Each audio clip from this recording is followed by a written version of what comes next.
প্রিয় দর্শক, স্বাগত আজ দুপুরে। আপনাদের সঙ্গে আছি আমি নুসাদ সাওম। সকল ভাষা শহীদ ও ভাষা সৈনিকদের প্রতি শ্রদ্ধা জানিয়ে শুরু করছি আজ দুপুরের আজকের আয়োজন।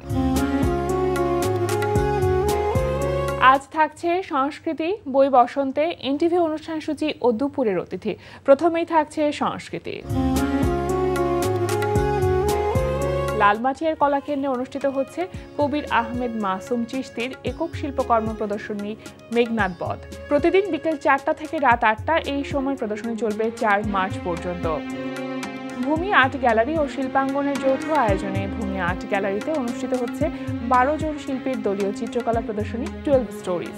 প্রতিদিন বিকেল 4টা থেকে রাত 8টা এই সময় প্রদর্শনী চলবে 20 ফেব্রুয়ারি পর্যন্ত। বাংলা একাডেমি প্রাঙ্গণ ও সোহরাওয়ার্দী উদ্যানে অনুষ্ঠিত হচ্ছে বাঙালির প্রাণের মেলা অমর একুশে বইমেলা 2025।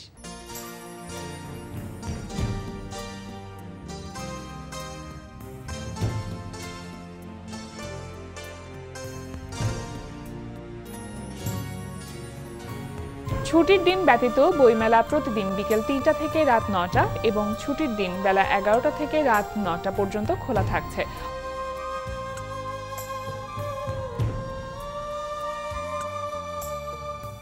অমর একুশে বইমেলা চলবে পুরো ফেব্রুয়ারি মাস জুড়ে। লেখক, পাঠক ও প্রকাশকের এই মিলন মেলায় আপনিও অংশগ্রহণ করুন। বই আমাদের জ্ঞানের ভাণ্ডারকে সমৃদ্ধ করে, একই সাথে কল্পনা শক্তিকে প্রসারিত করে। বই হলো জ্ঞানের উৎস যা আমাদের জীবনের পথকে আলোকিত করে। প্রিয় দর্শক, অমর একুশে বইমেলা 2025-এ প্রকাশিত নির্বাচিত বই নিয়ে এবার আমাদের বিশেষ আয়োজন বই বসন্তে। প্রিয় দর্শক, আমরা আমাদের এই সেগমেন্টে অমর একুশে বইমেলায় প্রকাশিত 2টি বই সম্পর্কে জানাবো। অনুপ্রাণন প্রকাশন থেকে প্রকাশিত হয়েছে ফরিদুল ইসলাম নির্জনের গল্পগ্রন্থ সে শুধু আড়ালে থাকে। বৈভব থেকে প্রকাশিত হয়েছে তৃণলতা কুর্চির কাব্যগ্রন্থ বকুলের পাপড়িতে ছাতিমের ঘ্রাণ। এবার এনটিভি অনুষ্ঠান সূচি। এবার জানিয়ে দিচ্ছে এনটিভির আজ রাতের বিশেষ বিশেষ অনুষ্ঠানগুলির সময়সূচি। সন্ধ্যা 6টা 15 মিনিটে থাকছে বিশেষ টক শো সংলাপ প্রতিদিন।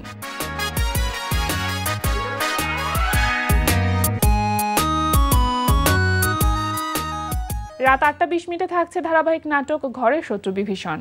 তোমার শ্বশুর বাড়ির লোকজন আইসা বাড়িতে হাঙ্গামা করে গেল শুনলাম, ঘটনা কি সত্যি? আর বলিস না বাবা, ভালো মানুষের শত্রুর কোনো ভাব নাই, এটাই দেখলাম। না সেটাই, তোমার দেখেই বোঝা যায় তোমার মতো একটা সহজ সরল একটা লোকের সঙ্গে এরকম করা কি ঠিক? কত পাপিষ্ঠ। কোনো সমস্যা নাই, আমি ব্যবস্থা করে ফেলেছি। না না, ব্যবস্থা তো করবাই, ব্যবস্থা তো তোমার করতেই হইব, কিন্তু ওর সম্পর্কে যা শুনলাম ও তো ঘাগুমাল। ওর বোনটা দেখেই বুঝছি সমস্যা নাই, আর হাঙ্গামা করবো না। রাত 9টায় থাকছে অনুষ্ঠান স্যান্ডালিনা গ্ল্যামার ওয়ার্ল্ড।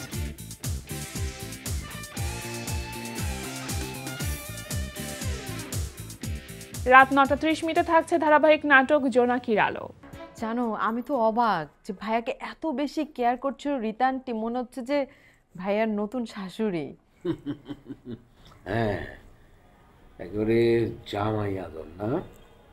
আমার তো এখন ভয় লাগতেছে রে, শিলার সাথে বিয়ে হওয়ার পর জাহিদা ওরা আমাদেরকে ভুলে টুলে যায় নাকি। কি বলো বাবা তুমি?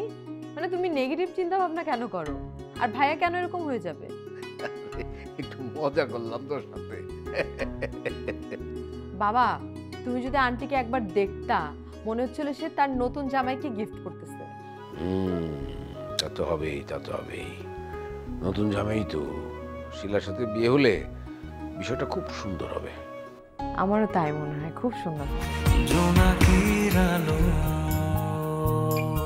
রাত 11টা 30 মিনিটে সরাসরি সম্প্রচার হবে টক শো এই সময়।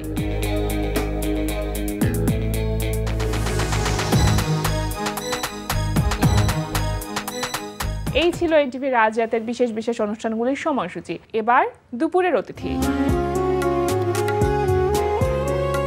প্রিয় দর্শক, আমাদের আজ দুপুরের অতিথি লেখক শারমিন ইসলাম রত্না। শুভ দুপুর আপু।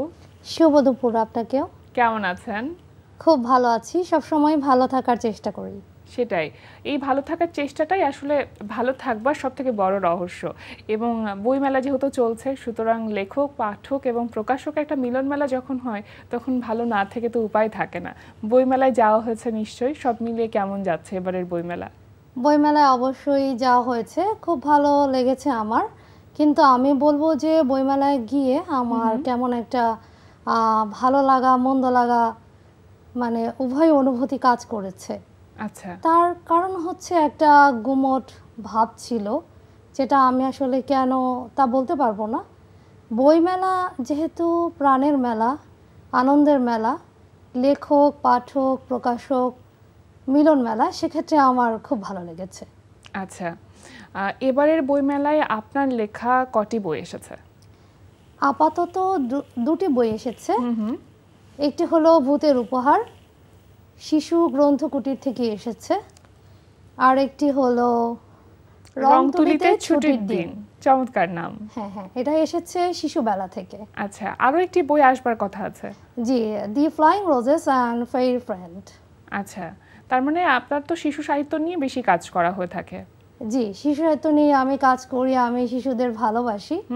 আমি যখন শিশুদের নিয়ে লিখি তখন এক এক চরিত্রে নিজেকেই আমি মনে করি যে এখন আমি 8 বছর বয়স, এখন আমার 10 বছর বয়স, আচ্ছা, এখন আমার 13 বছর বয়স। আমি ওভাবেই নিজেকে অনুভব করে তারপর লেখার চেষ্টা করি। আচ্ছা, ভূতের উপহার, তার মানে এই বইটি হচ্ছে ভূতের বই বলা যেতে পারে, মানে ভূতের ছোট গল্প। হুম হুম। আচ্ছা, এটার সাড়া কেমন পেয়েছেন পাঠকদের কাছ থেকে? এরা সাড়া তো, বইটা আসছে মাত্র 2 দিন হলো, খুব ভালো সাড়া পেয়েছি। তো ভূত নিজেই বলে যে গাছ কাটা যাবে না, ভূতকে ভয় পাওয়া যাবে না। তারপর ভূতেরও কিছু দাবি থাকে, আচ্ছা, যেমন তার পুকুরের প্রয়োজন আছে, খেলার মাঠের প্রয়োজন আছে। বাকিটা পাঠক পড়লে বুঝতে পারবেন যে ভূত আসলে কি উপহার দিতে যাচ্ছে, আচ্ছা, কেনই বা দিতে যাচ্ছে। আরেকটি যেটি বই আছে রং তুলিতে ছুটির দিন, এটা মানে কি ধরনের গল্প নিয়ে এই বইটি লেখা? এটা হচ্ছে রংতুলিতে ছুটির দিন কিশোর কিশোরীদের জন্য লেখা, এক কথায় টিনেজদের জন্য, ছোটরাও পড়তে পারবেন। তো এটা হচ্ছে 8টি গল্প রয়েছে। আমি চেষ্টা করেছি শিশু কিশোরদের আবেগ, অনুভূতি, তাদের চাওয়া পাওয়া, মানে অনেক সময় বাবা মা তাদের বুঝতে পারেন না, তারা মানে মনে করেন যে সব সময় তারা শাসনের ওপর থাকেন, কিন্তু তারাও তো ভুল ধরতে পারে। কিন্তু আমরা যারা বড়রা আছি তারা সব সময় ভাবি যে ছোটরা কখনো ভুল ধরতে পারে না, সব ভুল আমরাই ধরতে পারি। তো আবার বাবা মা অনেক সময় তাদের শাসন করেন। কিশোর কিশোরীরা এতে কখনো কখনো দ্বিধা দ্বন্দ্বে পড়ে যায় যে আসলে তাদের কোনটা করা উচিত, কোনটা করা উচিত না। কিন্তু সবসময়ই বাবা মা কিন্তু, বা আমরা যারা বড়রা আছি তারা সবাই কিন্তু ওদের ভালো চাই এবং সবসময় চাইবো। এক পর্যায়ে দেখা যায় যে আসলে বাবা মা যেটা চাচ্ছেন সেটাই সঠিক। গল্পগুলো এভাবেই তুলে আনার চেষ্টা করেছি। আচ্ছা, আপনি যখন কোনো বই লিখে থাকেন, এই যে যেমন ধরনের গল্প আপনি বলছিলেন, 5-6 বছর বয়সে একটি বাচ্চার যে ধরনের বই পড়া উচিত সেটা তো অবশ্যই 10-11 বছর বয়সী বাচ্চাদের জন্য উপযুক্ত নয়। তো আপনি যখন গল্প লিখেন তখন কি আপনার বয়সটা মাথায় থাকে যে কাদের জন্য আসলে মূলত বইটা লিখছেন? হ্যাঁ, অবশ্যই আমার মাথায় থাকে। আমি যুক্তবর্ণ ছাড়াও গল্প লিখেছি, যেমন একটা শিশু, তাদের জন্য আমি লিখেছি যেন তারা বানান করে করে পড়তে পারে, ছোট ছোট শিশুরা। এবং বড় মানে যারা 5 বছর, 3 বছর, 6 বছর তারাও পড়তে পারবে। সেই গল্পের ভাষাগুলো হয় সহজ, সাবলীল, ঝরঝরে, সুন্দর, সহজে বুঝতে পারা যায় এবং আকর্ষণীয় কাহিনীতে, গল্পে একটা শিক্ষামূলক বিষয় আমি সবসময় তুলে আনার চেষ্টা করি। কারণ ওরা তো কঠিন কঠিন শব্দগুলো বুঝতে পারবে না, যারা খুবই ছোট, 3 বছর 4 বছর। অল্প কথায় মানে ওদের আমি বোঝানোর চেষ্টা করি যে আমি আসলে কি বোঝাতে চাই বা কোনটা পড়লে ওরা আনন্দ পাবে, আনন্দিত হবে। এই যে ছোটদের লেখা লিখবার সময় নিজের ছোটবেলায় আপনি নিশ্চয়ই ফিরে যান, আপনার ছোটবেলার গল্প একটু শুনতে চাই, যে শৈশবটা কোথায় কেটেছে, কিভাবে কেটেছে, লেখালেখির সাথে শুরুটা কিভাবে হয়েছিল আপনার? আচ্ছা, আমার শৈশবটা ছিল উড়ন্ত এবং দুরন্ত। আচ্ছা। খুব ভালো জায়গায় কেটেছে। আমি জিঞ্জিরা কেরানীগঞ্জের মেয়ে। তখন অনেক পুকুর ছিল, খেলার মাঠ ছিল, সবুজ গাছ ছিল। আমি হয়তো সাঁতার পারি না, কিন্তু পুকুরে তারপরও ঝাপাঝাপি করেছি, মাঠে দৌড়াদৌড়ি করেছি, গাছে নিচে খেলেছি। জি। খুব ভালো কেটেছে, একটা উড়ন্ত দুরন্ত জীবন যেরকম। তারপরও শাসনের বেড়াজাল তো সবসময়ই ছিল। খুব কম বয়সে, মাত্র 3 বছর বয়সে আপনার দৃষ্টিশক্তির একটি সমস্যা ধরা পড়ে, কিন্তু তারপরও আপনি এতগুলো বই লিখেছেন, প্রকাশ করেছেন এবং সাহিত্য চর্চা চালিয়ে গেছেন। এটা কিভাবে সম্ভব হয়েছে? আসলে আমি একটু বলি, এক্ষেত্রে হচ্ছে সম্ভব হয়েছে আমার পরিবারের ইচ্ছা এবং নিজের চেষ্টায় আর স্রষ্টার ইচ্ছায়। জি।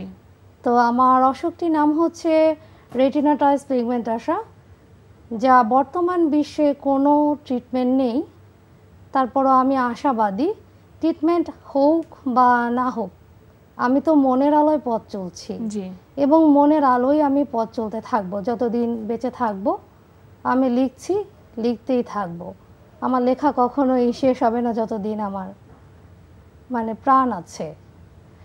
আর যখন আমার এই সমস্যাটা ধরা পড়ে, তখন আমি বহু ডাক্তার দেখিয়েছি। সবার একটাই কথা যে কোনো ট্রিটমেন্ট নেই।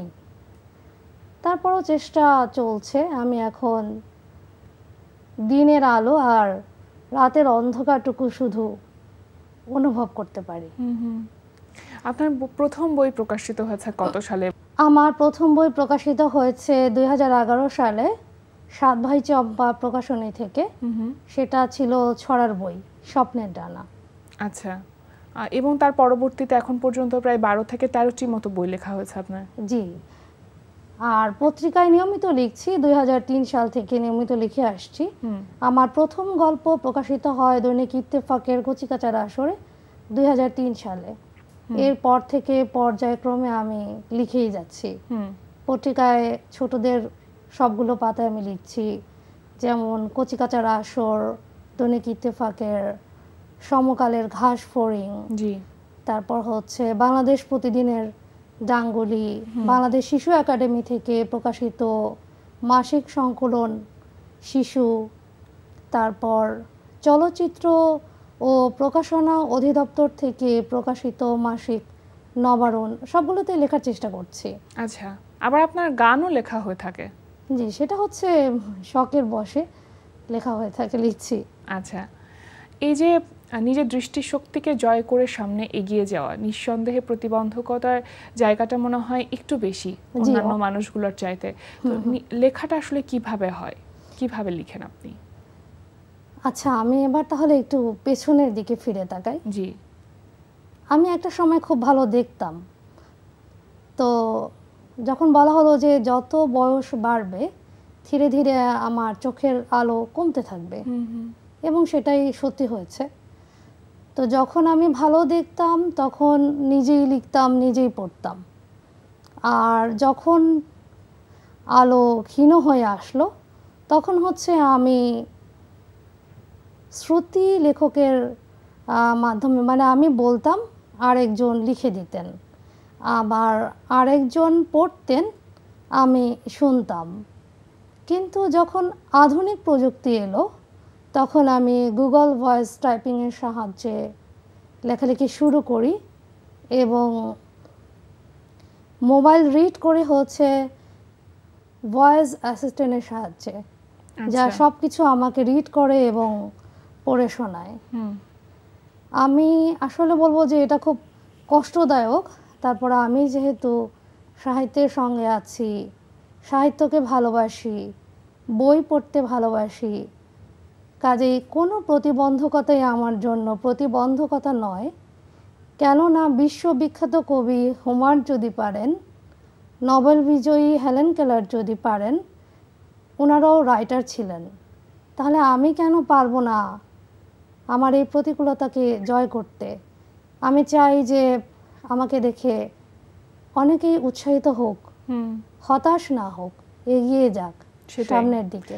প্রতিবন্ধকতা জয় করার আনন্দ মনে হয় যে কোনো জয়ের থেকে সব থেকে বেশি কাজ করে।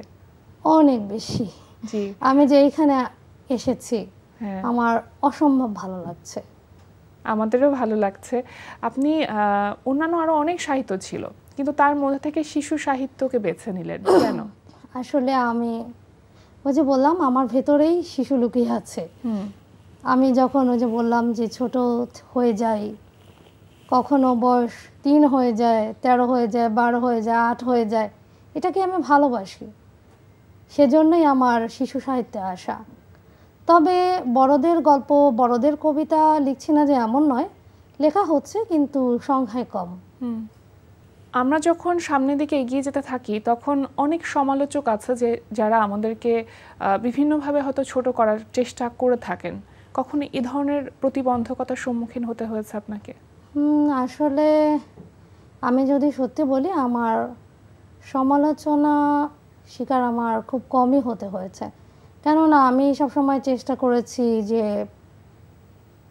এটাকে কি বলে যে সমালোচিত বিষয়গুলো এড়িয়ে যাওয়ার। কারণ আমি যেটাকে আমরা বলি যে দ্বন্দ্ব কারোর সঙ্গে হোক, সেটা আমি কখনো চাইনি। আমি চেয়েছি সবাইকে ভালোবাসতে এবং ভালোবাসায় নিতে, ভালোবাসায় দিতে। আর যদি কোথাও কোনো অন্যায় হয় সেক্ষেত্রে আমি অবশ্যই আমার লেখার মাধ্যমে প্রতিবাদ করব এবং করছি। জি। এখন নতুন কোনো বই লেখা হচ্ছে বা আপনার সাধারণত কোন সময়টাতে লেখা বেশি হয় আর কি? আমার আসলে লেখালেখির কোনো সময় নেই। যখন আমার ইচ্ছা হয় যে মাথায় একটা গল্প আসছে তখন আমি লিখতে শুরু করি। আচ্ছা। অনেক লেখকদের মাঝে এমনটা কাজ করে যে বইমেলা আসলেই বই প্রকাশ করতে হবে, এরকম একটা প্রবণতা কাজ করে। আপনার মধ্যে কি, মানে আপনি কিভাবে আসলে কাজ করেন? সারা বছর কি বই প্রকাশ করা হয়ে ওঠে? সারা বছর আমাকে লিখতে হয়, এটা আমার নেশা। আমার না লিখলে ভালো লাগে না, মনে হয় আমি লিখলেই বেঁচে আছি, আনন্দ পাচ্ছি, নিঃশ্বাস আচ্ছা। নিতে পারছি। আর বই প্রকাশ করার আগে তো অনেক একটা বড় প্রস্তুতি থাকে হ্যাঁ নিঃসন্দেহে। হ্যাঁ, সেটা অবশ্যই থাকে। হয়তো অনেক লিখছেন, কিন্তু কোন বইটি প্রকাশ করবেন এটা কিভাবে চিন্তা করেন? এটা কিভাবে ঠিক আসলে করেন? চিন্তা করি যে পাঠক আসলে কোন বইগুলো পছন্দ করবে, পাঠক কি চাচ্ছেন। আমি কি চাচ্ছি সেটা প্রাধান্য দেওয়ার চেয়ে আমি মনে করি পাঠক আমার কাছে কি প্রত্যাশা করছেন, আচ্ছা। তারা আমার কি ধরনের বই পড়তে পছন্দ করবেন, বর্তমান সময়ের আসলে কি ধরনের লেখা উচিত। আর বই লিখবার জন্য অনেক বেশি পড়তে হয়, তো আপনি কাদের বই খুব বেশি পড়ে থাকেন? শিশু সাহিত্যই পড়া হয় নাকি সব ধরনের সাহিত্যের মধ্যেই আপনার লেখাপড়ার ব্যাপারটা কাজ করে? হ্যাঁ, আমি মনে করি যত বেশি পড়ব তত বেশি লিখব। আমরা পড়ব বেশি, লিখব কম। আমার এক কথা বলতে গেলে আমার রবীন্দ্রনাথের লেখা খুব ভালো লাগে। আচ্ছা। তারপর ছোট গল্প, রবীন্দ্রনাথের ছোট গল্প, তারপর হচ্ছে উপন্যাস, তারপর জুল ভার্নের লেখা আমার খুব ভালো লাগে। সমরেশ মজুমদারের সাতকাহন, মলয় বর্মণের তিতাস একটি নদীর নাম, যেটা আসলে একটি নদীকে কেন্দ্র করে মানুষের জীবন, এটা খুবই চমৎকার একটা উপন্যাস। জহির রায়হান, মানে অনেকের লেখাই আমার ভালো লাগে। আর যদি আমি শিশু সাহিত্যের কথা বলতে যাই তাহলে অনেকেই আছেন যাদের নাম হয়তো বলে আমি শেষ করতে পারবো না, তারপর একজনের নাম আমি বলি, আহমেদ রিয়াজ। ওনার লেখা আমার খুব ভালো লাগে। ওনার লেখায় আসলে আমি শিশুদের মনস্তত্ত্ব খুঁজে পাই। জি। আরও অনেকেই আছেন। আচ্ছা, কিন্তু পড়বার ক্ষেত্রে আপনার কোনো সমস্যা হয় কি, বা পড়ার কাজটা আপনি কিভাবে করে থাকেন? পড়ার কাজটা আমার ঘরে প্রচুর বই, যার আসলে কোনো হিসাব নেই, হার্ড কপি। আর বর্তমানে অ্যাপসের মাধ্যমে যেগুলো সফট কপি আমরা পাচ্ছি সেগুলো পড়ছি। আর যা কিছু বই রবীন্দ্রনাথ, নজরুল, সুনীল গঙ্গোপাধ্যায়, আরও যারা আছেন সবার বই আমার ছোটোবেলাতেই পড়া হয়ে গেছে। তবু আমি যদি এখন বলতে যাই যে আমি সেগুলো আবার রিভিশন দিচ্ছি অ্যাপসের মাধ্যমে, আমি সারাক্ষণই পড়তে থাকি, সব সময় পড়ি। আমার যার লেখা ভালো লাগে তার লেখাই পড়ি। নির্দিষ্ট করে যদি বলতে যাই যে আসলে আমার প্রিয় লেখককে, সেটা আমি বলতে পারবো না। হতে পারে যে কোনো একজন তরুণের লেখাও আমার হুট করে ভালো লেগে গেছে। আচ্ছা, আপনার এই যে লেখার সাথে এত ভালোবাসা, এত ভালো লাগা, আপনি জীবনে আসলে স্বপ্ন দেখতে ভালোবাসেন, কিন্তু নিজেকে নিয়ে স্বপ্নের জায়গাটা কি বা কোথায় দেখতে চান নিজেকে আপনি? আমি নিজেকে নিয়ে দেখতে চাই আসলে স্বপ্নের জায়গাটা, আমি চাই যে আমি অনেক দূর এগিয়ে যাব। ওই যে বললাম, হেলেন কেলার যদি পারেন, হোমার যদি পারেন, আমি কেন পারবো না? আমিও তাদের মতো হতে চাই। আমার স্বপ্নগুলো আমি অনুভব করতে চাই স্বপ্নের মতো করে, স্বপ্নগুলো বাস্তবে দেখতে চাই, বাস্তবে রূপ দিতে চাই। আমি এমনভাবে নিজেকে প্রকাশ করতে চাই যে আসলে অনুপ্রাণিত হওয়া, অনুপ্রাণিত পাওয়া। অনেকে হতাশ হয়ে পড়েন, আমি চাই যে আপনার কথা শুনে, আপনার কাজ দেখে সবাই যেন অনুপ্রাণিত হয়, অনুপ্রাণিত হয়। এবং স্বপ্ন তো আছে অনেক দূর যাব, আমি তো হাঁটতেই থাকবো। কত দূর যেতে পারবো সেটা তো স্রষ্টা ভালো বলতে পারবেন, তবে আমার চেষ্টা থাকবে। আমরা চাই যে আপনি আপনার নির্দিষ্ট গন্তব্যে পৌঁছে যান। অনেক অনেক শুভকামনা রইল। আর আজকে আমাদের আয়োজনে আসবার জন্য আপনাকে অনেক ধন্যবাদ। আপনাকেও ধন্যবাদ, এনটিভিকেও ধন্যবাদ আমাকে আমন্ত্রণ জানানোর জন্য। প্রিয় দর্শক, আমরা চলে এসেছি অনুষ্ঠানের শেষ প্রান্তে। অনুষ্ঠান সম্পর্কে আপনার মতামত জানাতে মেইল করুন আজ দুপুরে @ntvbd.com এ। বিশ্বের যে কোনো প্রান্ত থেকে যে কোনো সময় আজ দুপুরে দেখতে ভিজিট করুন আমাদের পূর্ণাঙ্গ ওয়েব পোর্টাল www.ntvbd.com। এছাড়া এনটিভি সব জনপ্রিয় অনুষ্ঠান ও খবরের আপডেট পেতে ভিজিট করুন আমাদের ইউটিউব চ্যানেল ও ভেরিফাইড ফেসবুক পেজে। সবার মঙ্গল কামনায় আজকের মতো এখানেই শেষ করছি। শুভ দুপুর।